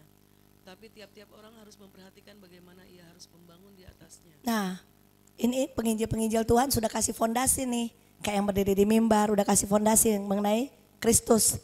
Nah, kita harus meneruskan pekerjaan itu. Apa yang ditabur di sini, kita harus lakukan. Kita kerjakan sama-sama.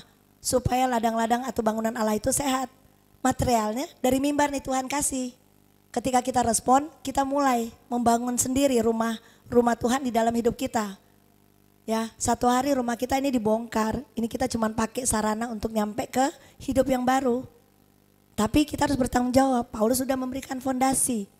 Ya, kita sudah memberikan fondasi. Tapi teman-teman juga harus respon apa yang Tuhan sampaikan. Lanjut ke ayat 11. 1 Korintus 3 ayat 11, karena tidak ada seorang pun yang dapat meletakkan dasar lain daripada dasar yang telah diletakkan, yaitu Yesus Ya. Kristus. Dasarnya harus kuat Kristus. Enggak ada dasar lain yang bisa membangun fondasi itu menjadi kokoh. Kalau kita enggak punya dasarnya kuat Kristus, rumah kita pasti roboh. Rumah kita pasti enggak kuat. Gimana caranya supaya kita dasarnya kuat? Harus punya hubungan intim dengan Tuhan. Amin. Ke-12. 1 Korintus 3 ayat 12, entahkah orang membangun di atas dasar ini dengan emas, perak, Ya. batu permata, kayu, rumput kering atau jerami? Ya, terus 1 Korintus 3 ayat 13, sekali kelak pekerjaan masing-masing orang akan nampak, ya, karena hari Tuhan akan menyatakannya. iya. Sebab ia akan nampak dengan api dan bagaimana pekerjaan masing-masing orang akan diuji oleh api itu. Ini serem loh. Kalau kita bangun rumah dari jerami atau rumput kering gampang terbakar. Ya, kita nggak tahan uji. Sangat tidak tahan uji. Tapi kita harus punya sesuatu kualitas bangunan rohani itu harus kuat. Firman yang memurnikan, yang tidak akan digoyahkan.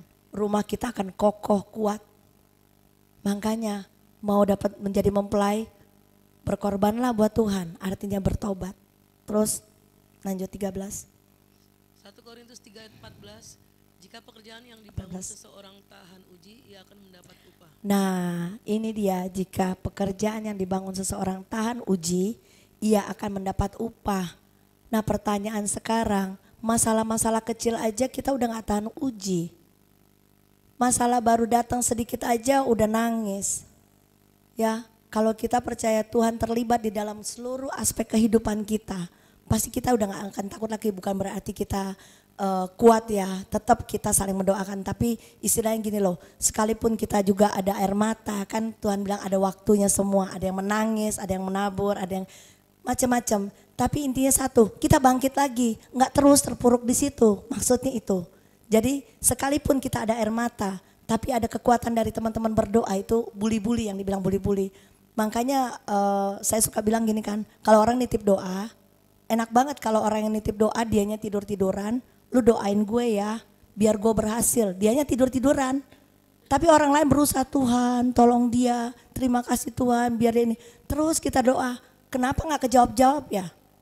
Pernah saya bercanda sama kakak saya satu iseng, dia kalau selalu ngomong gini, kita suka bilang gini, gimana bisnis lu udah tembus, kita suka bercanda. Terus dia bilang, lu sih engkau, dia bilang Ferdi engkau. Lu sih kok doa lu mentok di plafon, katanya gitu. Lah lu yang punya doa, dia udah doa tapi doanya mentok plafon karena dianya gak punya hubungan. Ya, bisa jadi dia nggak punya hubungan.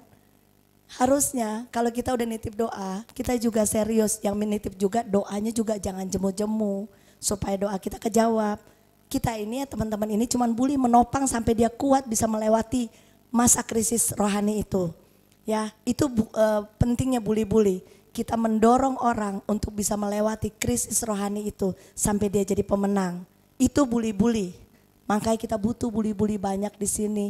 Supaya ketika kita jatuh ada yang nopang, ketika kita ke kanan ada yang tangkap di tempat yang lain. Supaya kita gak jatuh sampai tergeletak.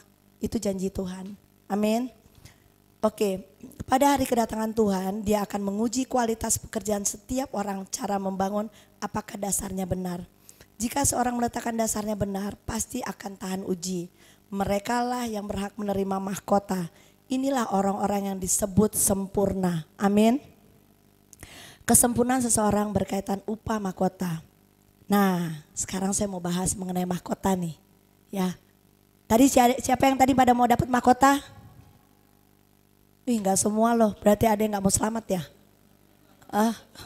Ayo dong, siapa yang mau dapat mahkota? Tuhan materaikan mereka menjadi alat-alat-Mu yang sempurna di dalam kerajaan Tuhan. Amin. Kita sepakat ya, kita merebut mahkota. Mahkota pertama, yaitu mahkota kehidupan. Coba buka di Yakobus 1 ayat 12. Nah ini kalau kita mau dapat mahkota kehidupan, kita harus melakukan ini ya. Lanjut.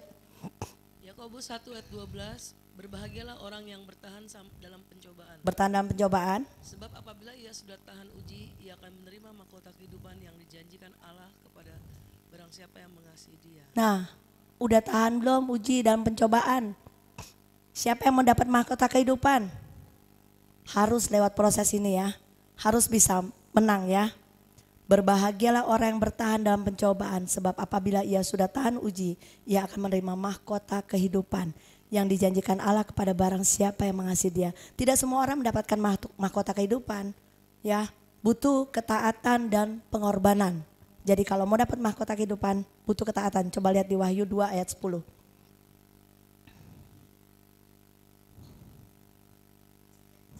Wahyu 2 ayat 10, jangan takut terhadap apa yang harus engkau derita. Ya, apa yang kau harus derita ya, berarti ini ada penderitaan. Tapi jangan takut kata Tuhan terus. Sesungguhnya iblis akan melemparkan beberapa orang dari antaramu ke dalam penjara, Ya. supaya kamu dicobai dan kamu akan beroleh kesusahan selama 10 hari. Ya. Hendaklah engkau setia sampai mati dan aku akan mengaruniakan kepadamu mahkota. Nah, setia sampai mati. Bisa nggak bertahan sampai mati? Kita mempertahankan kebenaran itu di dalam kita. Ya, sekalipun banyak orang taruh di kiri kanan kita, orang yang menyandung kita, menyakiti kita, kita masih tetap bisa mengasihi, mengampuni. Ketika kita mengampuni, Tuhan cuma bilang sama kita gini, karena ada satu orang benar, aku akan menyelamatkan dia. Dia yang lagi sakit rohaninya, tapi kita diutus sebagai orang benar, berdoa buat dia supaya dia bisa selamat. Jadi jangan gampang doa, ladang menguning Tuhan, kirim jiwa-jiwa ladang sudah menguning. Dikasih orang nyakitin kita, ku bales lu. Ya, harusnya kita mendoakan, bukan membalas. Amin. Ladang menguning itu orang-orang aneh.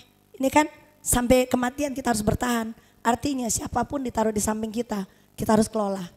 Siapapun yang bikin sandungan di dalam pelayanan, di dalam kehidupan, tetap kita harus berdoa. Karena Tuhan bilang, aku titip. Kalau titip, kita dititip kerohaniannya. Kita harus bekerja sepakat di sini untuk merangkul bukan membuang. Gampang gereja membuang orang ketika lagi bermasalah. Gak peduli, gak ada dia, daripada bikin gerecok di gereja ini, usir keluar aja. Otoritas bisa, Tapi enggak begitu cara Tuhan, pelayanan punya Tuhan. Kita enggak punya suka-suka keputusan Tuhan. Gereja udah enggak kepeka dengan perasaan Tuhan. Harusnya gereja itu tempat di mana kita merangkul orang-orang yang sakit, bukan membuang, merangkul. Amin. Jadi jangan sampai dia udah bebannya berat, pakai diomongin lagi, digosipin lagi. Kasihan loh, udah jatuh tertimpa tangga lagi. Ya, kalau ada teman-teman yang dititip di sini, kita berdoa. Amin. Siapkah saudara menderita dan taat bertahan sampai mati?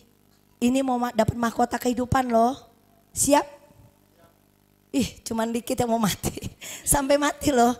Suka gak suka kita gak ada pilihan. Saudaraku, gak ada pilihan. Suka gak suka, siap gak siap. Kita harus berhadapan dengan kebesaran itu. Ya, Tuhan yang Maha Agung itu. Kita harus berhadapan. Kedua, siapa yang mau dapat mahkota yang tidak dapat binasa atau abadi? Siapa yang mau dapat itu? Ya, imanin ya. Karena Tuhan akan mengarahkan. Sedikit saya cuma lihat, yang lain gak ada yang mau dapat mahkota. Berarti antara keselamatan sementara atau masuk neraka mati. Jujur loh, ini kebenaran loh. Betul gak? Ya, kalau udah gak pengen aja mahkota, ya udahlah. Tapi ini faktanya, ayatnya ada. Coba baca di 1 Korintus 9 ayat 24 sampai 27. Pelan-pelan ya. Ini mahkota yang tak dapat binasa atau abadi. Ini Tuhan janji buat seseorang. 1 Korintus 9 ayat 24. Tidak tahukah kamu bahwa dalam gelanggang pertandingan semua peserta turut berlari? Ya. Tapi bahwa hanya satu orang saja yang mendapat hadiah. Hanya satu orang. Dalam pertandingan itu cuma satu orang. Ini mahkota abadi. Kita merebutkan sesuatu yang spesial. Terus? Karena itu larilah begitu rupa sehingga kamu memperolehnya. Ya, terus? 1 Korintus 9 ayat 25. Tiap-tiap orang yang turut mengambil bagian dalam pertandingan menguasai dirinya dalam segala hal. Kita harus menguasai medan pertempuran itu ya, supaya kita nggak salah berperang. Lanjut. Mereka berbuat demikian untuk memperoleh suatu mahkota yang fana. Ya. Tetapi kita untuk memperoleh suatu mahkota yang abadi. Memperoleh satu mahkota yang abadi. Nah ini kita harus masuk dalam pertandingan. Sudah belum kita melatih iman kita? Otot-otot kita sudah kuat belum? Kalau mau dapat mahkota yang abadi, kita harus siap dalam pertandingan. Ya, pertandingan iman yang benar. Karena hanya satu orang yang mendapatkan mahkota abadi itu. Lanjut. 1 Korintus 9 ayat 26. Sebab itu aku tidak berlari tanpa tujuan dan aku bukan petinju yang sembarangan. Ya, nggak sembarangan pelayanan. Terus? 1 Korintus 9 ayat 27. Tapi aku melatih tubuhku dan menguasainya seluruhnya. Nah. Supaya sesudah memberitakan Injil kepada orang lain, jangan aku sendiri ditolak. Itu dia kuncinya. Banyak orang sibuk pelayanan, tapi nggak tahu tujuan, sasarannya nggak tahu. Wah, pelayan ke sini, ke sana, ke sono, begono begini. Ya, tapi kita nggak tahu tujuan. Tujuannya harusnya kita yang bertobat, kita yang meraih mahkota itu, kita yang mempersiapkan diri kita. Kalau kita mempersiapkan dengan benar, tanpa perkataan sekitar kita pun otomatis bertobat melihat kita. Ya, bagaimana mungkin kita sibuk ngurusin orang lain sementara kita sendiri ditolak sama Tuhan. Ini firman loh yang berkata, bukan saya. Kita mendapat mahkota abadi. Kelola iman kita supaya kita masuk dalam pertandingan yang benar. Ya, latih otot-otot rohani kita supaya kuat. Penulis kitab Ibrani mengatakan bahwa kita harus menghadapi sebuah perlombaan yang ada di depan kita. Perlombaan inilah yang Paulus maksudkan sebagai pertandingan iman. Amin. Jangan hanya puas menjadi penonton rohani, terlibat dalam pertandingan. Banyak orang lihat, hebat loh pendeta ini. Luar biasa dia. Gua ke sana. Wah, hebat loh dia di situ. Tapi kita yang harus masuk pertandingan itu. Bukan kehebatan orang lain. Amin. Distorsi.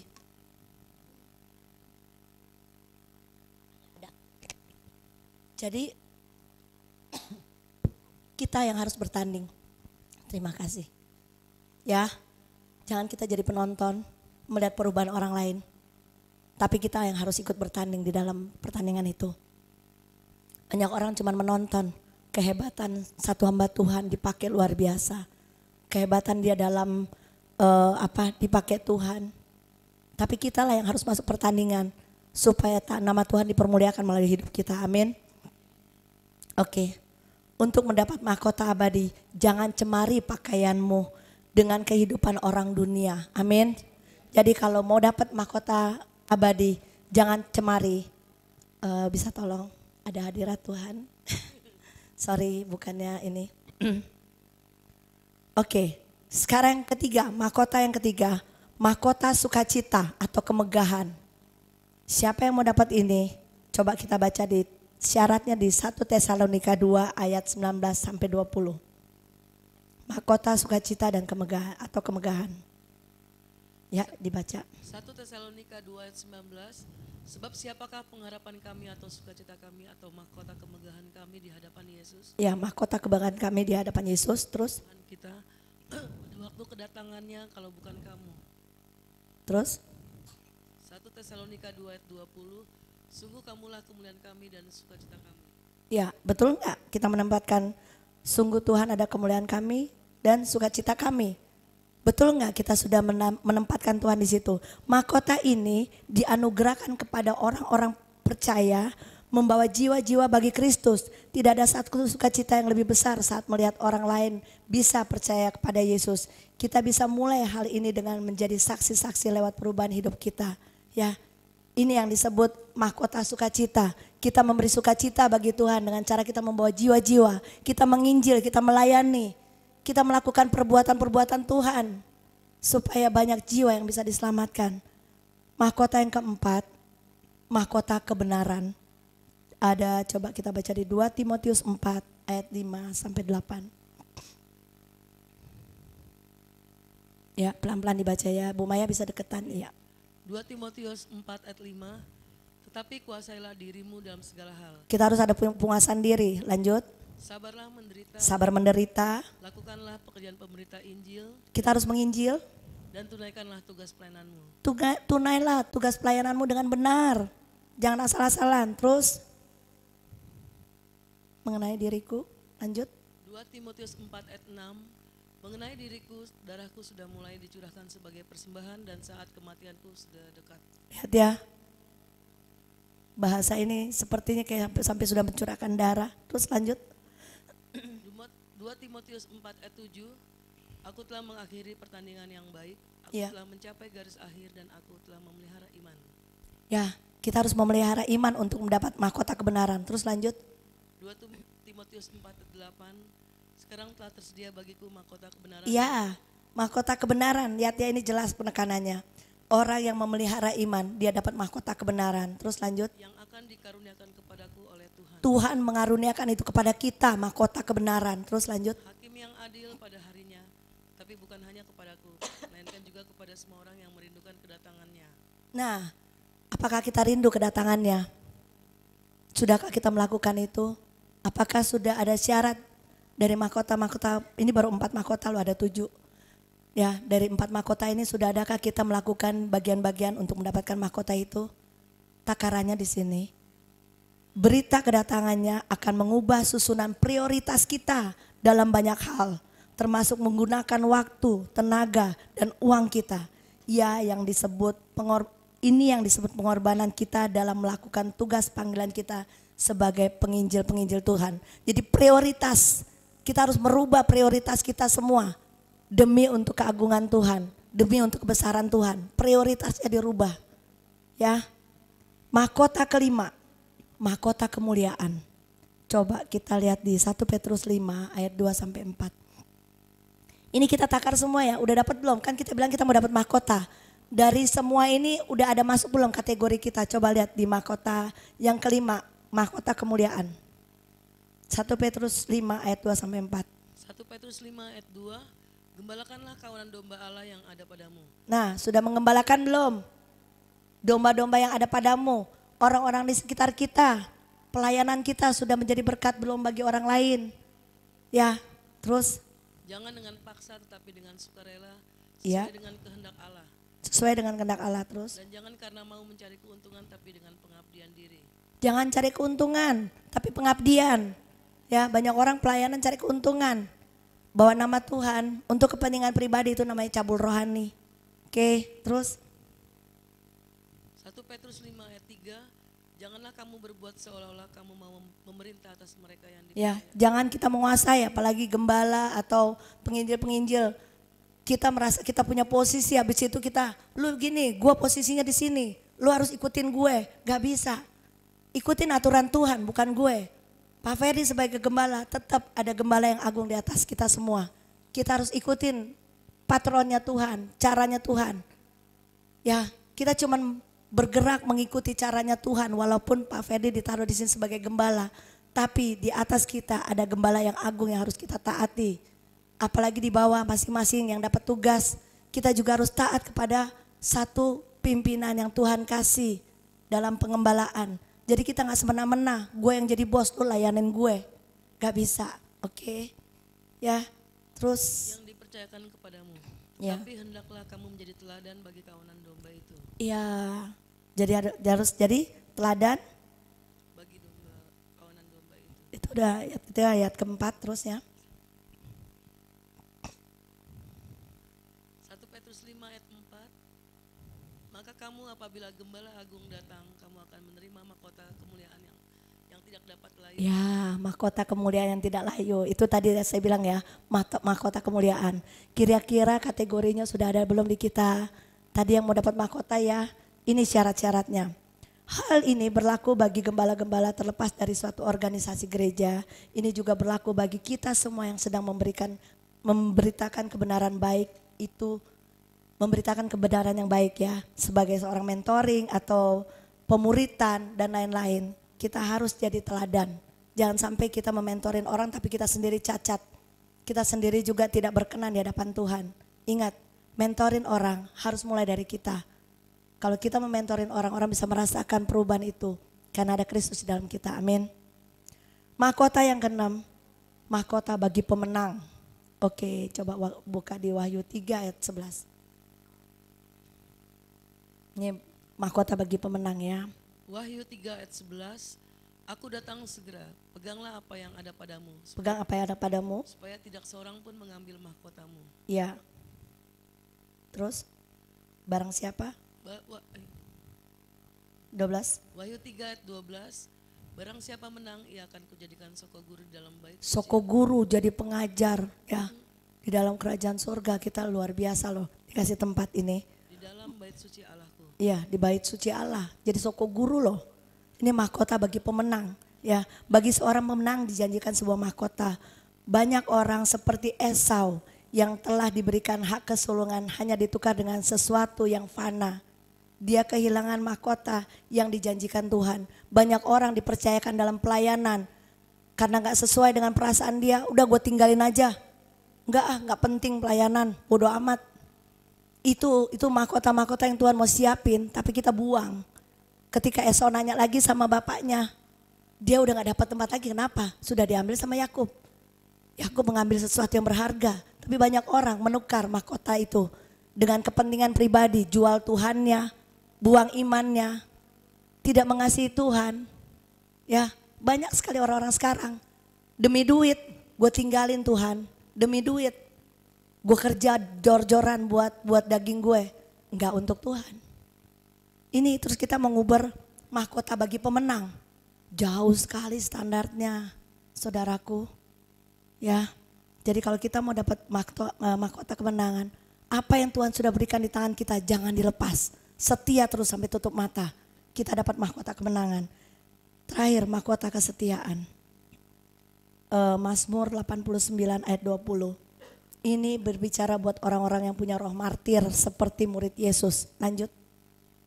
Mazmur 89 ayat 20, aku telah mendapatkan Daud, hambaku, aku telah mengurapinya dengan minyak. Mazmur 89 ayat 20. Mazmur 89 ayat 20. Mazmur 89 ayat 20, pernah engkau berbicara dalam penglihatan kepada orang-orang yang engkau kasihi, katamu, telah kutaruh mahkota di atas kepala seorang pahlawan. Seorang pahlawan. Terus? Aku tinggikan seorang pilihan dari antara bangsa itu. Lihat ya, seorang pahlawan itu berarti prajurit yang tangguh. Pahlawan itu dia berjuang, artinya dia sebagai prajurit yang kuat, yang tidak mundur, tidak menyerah. Bahkan nyawanya pun dia berikan. Prajurit mana ada orang yang perang dia bilang, Pak saya mau perang tapi jangan sampai mati ya. Gak ada. Kalau dia udah ditaruh di satu medan perang, suka gak suka, bom lewat di mana aja setiap saat bisa mati. Itu prajurit yang tangguh. Tapi dia berani melewati badai itu demi mahkota kesetiaan. Itu yang namanya roh martir. Mau gak kita jadi roh martir itu? Ya, kita udah tahu mahkota-mahkota yang ada di kerajaan surga. Yang mana yang kita pilih? Kita harus berjuang untuk dapatkan itu. Amin. Jadi sekarang kira-kira teman-teman sudah tahu ya.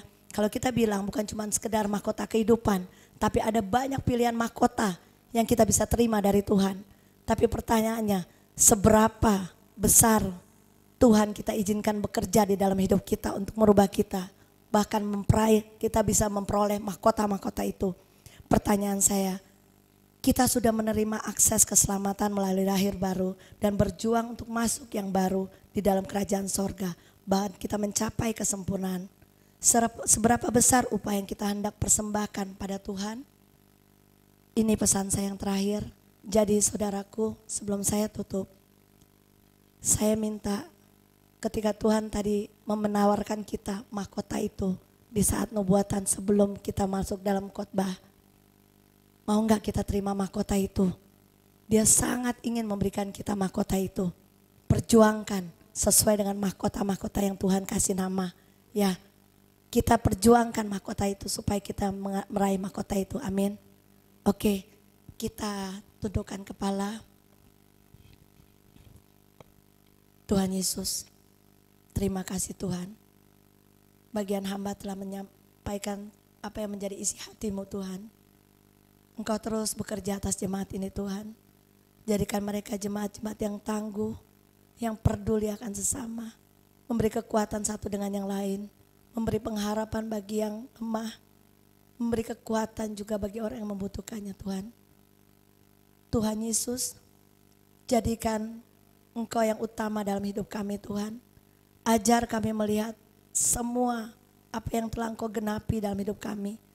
Agar ketika waktunya tiba, kami tidak terhilang. Pastikan kami selamat. Bahkan kami boleh meraih mahkota-mahkota yang telah Engkau janjikan. Terima kasih Tuhan, terima kasih. Tuhan Yesus, materaikan itu semua dalam hati jemaat-Mu Tuhan. Agar benih-benih yang ditabur boleh bertumbuh. Kalau ada hal-hal yang tidak berkenan Tuhan, ampuni kami Tuhan. Kami mau berubah. Teguran-Mu memang keras, tapi itu baik buat rohani kami. Supaya kami bisa bertanding dengan benar. Terima kasih Tuhan. Kami serahkan semuanya ke dalam tangan kasih-Mu. Kau ambil alih semuanya. Biar nama-Mu ditinggikan, nama-Mu dimuliakan. Di dalam nama Yesus Kristus, Tuhan dan Juru Selamat kami. Haleluya. Amin.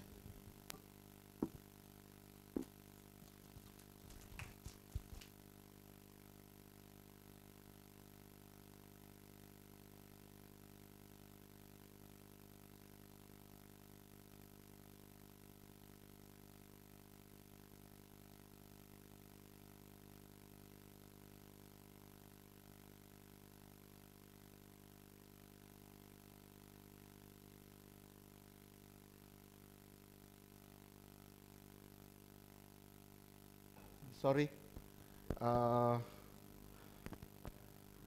masih kuat gak kalau saya minta waktu sebentar? Sebentar aja. Saya harus menyampaikan pesan Tuhan. Tadi pada waktu penyembahan, Tuhan kasih lihat satu perahu yang diarahkan oleh angin. Angin itu roh kudus yang akan mengarahkan perahu pelayanan ini. Dan Tuhan bilang gini, satu, aktifkan lagi doa puasa. Aktifkan lagi doa puasa. Kedua, minggu depan kita mulai jam 10 tank. Jam 10 tank. Setuju gak semua? Setuju ya? Jadi minggu depan kita mulai jam 10 tank. Terus aktifkan puasa, doa dan puasa kita aktifkan lagi. Harinya kita nggak tahu, hari khusus kita khususin hari itu untuk berdoa dan puasa. Ya, tujuannya apa? Tujuannya bukan hanya buat kita, tapi untuk pekerjaan Tuhan juga. Dan saya minta, saya bilang tadi sama semua, saya bilang tolong hari ini kita mulai maju 15 menit, jadi jam 10.15. Saya bilang sama saudara semua ya, sorry maaf ya. Jangan biarkan Tuhan menunggu kamu. Datang lebih pagi. Kalau perlu jam 5 datang gak apa-apa.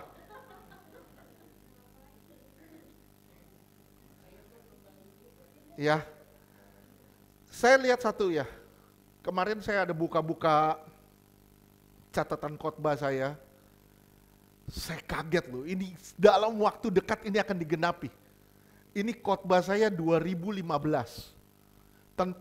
saya pernah bahas tentang Wahyu, dan ini lagi digenapi. Jadi gini, Israel itu di backup sama Mikael. Israel selalu di backup sama Mikael, sampai diserang dari berbagai daerah, berbagai negara, Mikael tetap dukung dia. Nanti Mikael sendiri itu kewalahan. Itu menunggu hari kedatangan Tuhan kali kedua. Saya berharap saudara bisa ngerti nih, ya.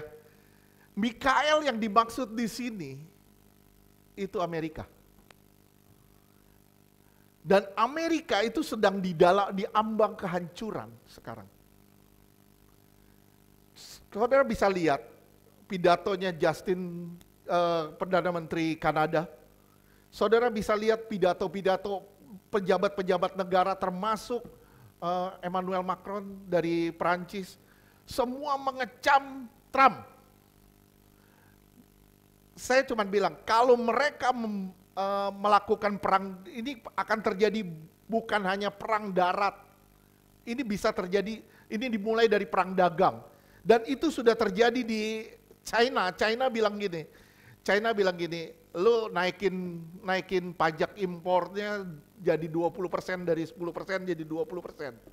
Gua naikin juga, barang lu yang masuk ke China, gua naikin jadi 15%. Dari di bawah 10%. Amerika itu akan hancur. Akan hancur kalau diginiin dari semua negara, Amerika pasti hancur. Amerika akan mengalami kemerosotan ekonomi yang parah. Sekali lagi, Amerika akan mengalami kemerosotan ekonomi yang parah. Saya ingat berkali-kali kejadian ketika sesuatu keputusan atau kebijakan yang salah, itu resikonya besar. Waktu zamannya Kennedy, dia menyetujui, salah satunya menyetujui aborsi. Terjadi apa? Amerika kalah perang. Amerika kalah perang di Vietnam. Cuman gara-gara keputusan aborsi yang dilegalkan. Dan berbagai Amerika mau maju, dia ngambil keputusan yang baik lewat Trump. LGBT dihalangi, semua kembali ke man and woman, laki-laki dan perempuan aja, nggak ada garis abu-abu. Ini dibalikin semuanya, tapi iblis gak suka. Iblis gak suka, dan kejadian ini, mungkin ini akan penggenapannya, di mana nanti Israel diserang dari berbagai sisi dan Amerika sudah melemah. Begitu Amerika sudah melemah, Israel diserang dari berbagai sisi. Tuh, di situ kedatangan Tuhan kali kedua. Bukan gak mungkin, ini akan terjadi. Dan yang ketiga, dan berikutnya, Tuhan suruh saya khotbahin minggu depan. Saya gak ngerti larinya kemana, tapi Tuhan bilang gini, pelajarin gereja, pertumbuhannya, dan kerajaan maut. Perseteruannya dengan kerajaan maut. Jadi perseteruan antara gereja dengan kerajaan maut. Saya rindu, dan saya yakin, kalau saya langsung ngebayangin, langsung ada seperti gambar, wah ini begini. Saya bilang, waduh ini gak bisa satu seri Tuhan. Karena saudara itu gereja, saudara akan berhadapan dengan kerajaan maut sebenarnya. Saudara lagi berseteru nih, kalau saudara gak ngalamin pertumbuhan, itu bahaya luar biasa. Saya bersyukur tadi istri saya udah masuk ke situ. Nah sekarang gimana caranya, yuk sama-sama masing-masing kita punya hati buat pekerjaan Tuhan. Punya hati buat pekerjaan Tuhan. Kita mulai dari doa puasa kita aktifkan lagi. Doa puasa kita aktifkan lagi. Kita mulai jam 10 tank minggu depan. Jadi tolong yang biasa telat-telat, kalau perlu, waduh saya susah Pak mandi gantian, mandi di sini. Yang penting satu, tutup pintu aja. Jangan sampai mandi buka pintu. Ya, tolong ya, yang biasa telat. Siapa yang biasa telat? Yang nggak biasa telat jangan angkat. Tolong, bangun pagian. Ini namanya pengorbanan. Kita bilang, saya mau dapat mahkota. Ya ilah, korbanin bangun aja susah. Oke, setuju semua? Ya, minggu depan kita mulai jam 10. Pas jam 10, yang kedua kita aktifkan lagi puasa. Yang ketiga, Tuhan mau kita masuk dalam proses pembentukan. Ingat, satu, tadi Tuhan bilang apa? Kita masuk land of giant. Setuju gak? Tadi Tuhan ngomong gitu gak? Kita masuk dalam tanah para raksasa. Dan sebelum orang Israel masuk di dalam tanah para raksasa, apa yang harus dilakukan? Sunat. Sunat artinya apa? Menyingkirkan sisi daging kita. Kalau saudara nggak nyingkirin sisi daging saudara, sorry maaf saya bilang, saudara akan kalah lawan para raksasa. Daging kita yang harus kita korbanin. Supaya apa? Supaya kita bisa menang lawan para raksasa. Raksasanya apa? Bisa raksasa ekonomi, raksasa kesulitan, raksasa keluarga. Itu yang harus kita menangin semuanya. Amin. Yuk. Saya yakin saudara serius untuk benar-benar mau dapat mahkota. Ya, saudara serius untuk benar-benar dapat mahkota. Yuk kita mau serahkan hidup kita sama Tuhan. Kita mau menyatu dengan tubuh dan darah Yesus. Saya rindu semua yang mau menyatu dengan tubuh dan darah Yesus bertobat sungguh-sungguh. Bertobat sungguh-sungguh. Bertobat sungguh-sungguh. Minta ampun sama Tuhan. Minta ampun sama Tuhan kalau kita sering kali gagal dalam mengikuti kehendak Tuhan. Minta ampun sama Tuhan kalau sering kali kita kecewa dengan keadaan. Minta ampun sama Tuhan kalau sering kali kita ngikutin arus dunia. Minta ampun sama Tuhan kalau sering kali kita bukan mengejar Tuhan, tapi mengejar kepentingan kita. Minta ampun sama Tuhan.